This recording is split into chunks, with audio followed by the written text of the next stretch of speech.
Hello everyone, thanks for joining us here on Horizon. I'm Rob McClendon. Well, it's often said that charity starts at home, but for many students, it begins in the classroom. Our focus today is how seemingly simple acts of kindness can change generations of lives. And we begin in Northwest Oklahoma City with a group working to help people strengthen themselves, their families, and their community. At the ROC Resale Shop and other thrift shops like it, spring cleaning season is one of the busiest times of year. Spring's always a good time. We paint our windows, we get things kind of moving, and we get out all our spring donations, and we have great spring clothes.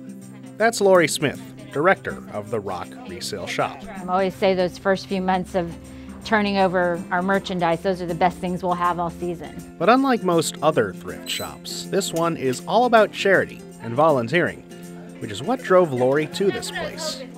I actually have a college degree in retail management. And so I was always looking for a way to get back into that, but not in the real retail world where it takes up your whole life, but something more like this where there's autonomy and good deeds going all along with the process of actually a retail store. The ROC, short for Reaching Our City, is a nonprofit ministry.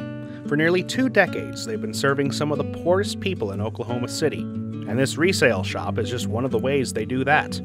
They also maintain a food pantry, a church, and provide social and community programs. But as executive director and lead pastor Richard Schneberger tells us, everything they do goes far beyond merely giving aid to these needy families. At the heart of what we do and why we do it is to restore dignity and value to people. Poverty is a lack of resources, but there's a stigma that comes along with it, and many of our people are struggling not just with a lack of resources, but a sense of value and a sense of dignity in their life. A bigger part of what we're doing is trying to say you matter, you're valuable, you're important, you can do something with your life. And that plays into what the resale shop is all about.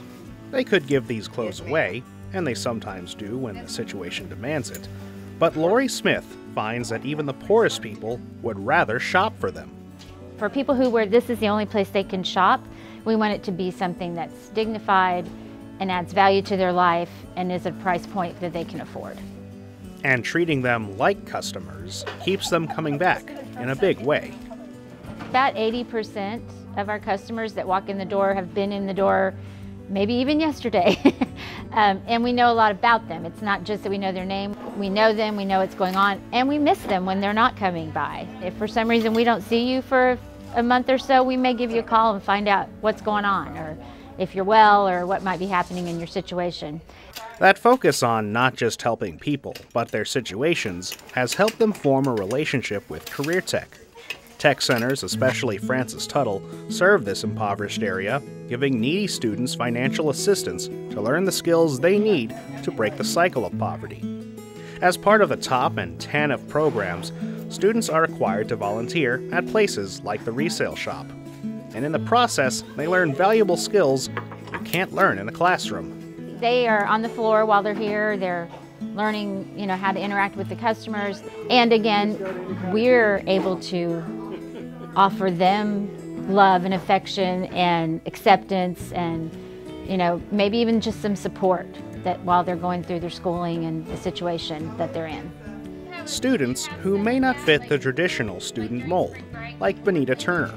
She's a graduate of Francis Tuttle, and even though it's no longer required of her, she still helps out at the ROC in any way she can. I tell them all the time if they ever need help that I can come and help. Anytime Miss Lori calls me, I'm there, I'll be there. Before her time at Francis Tuttle, Binita was a single mom making ends meet by cleaning houses. Thanks to support from the ROC and others, she's now in the hunt for a more substantial job as an administrative office assistant. She says the ROC is a great work environment, and she's come a long way with them. You can be yourself in here. I just like coming to hang clothes. Wherever she put me, I love it. I'm not that type of person that I'll complain about a lot, because complaining don't get you nowhere. Lori Smith says making it work for these non-traditional students is what the ROC is all about. They're trying so hard to increase their skills and to increase their their pay, all the things that they're trying to do are worthy of acknowledgement. And so I feel like it's a really nice reciprocal relationship, and to see that it can all come together if they stick to it and they give it their all. Now, the work underway at the ROC was recognized at the state capitol at Oklahoma Career Tech's Making It Work Day. The group was honored for helping students improve their community one individual at a time. And if you'd like to learn more about the ROC, we do have a link to their website under this story. Now, when we return, helping the smallest Oklahomans with a little flair.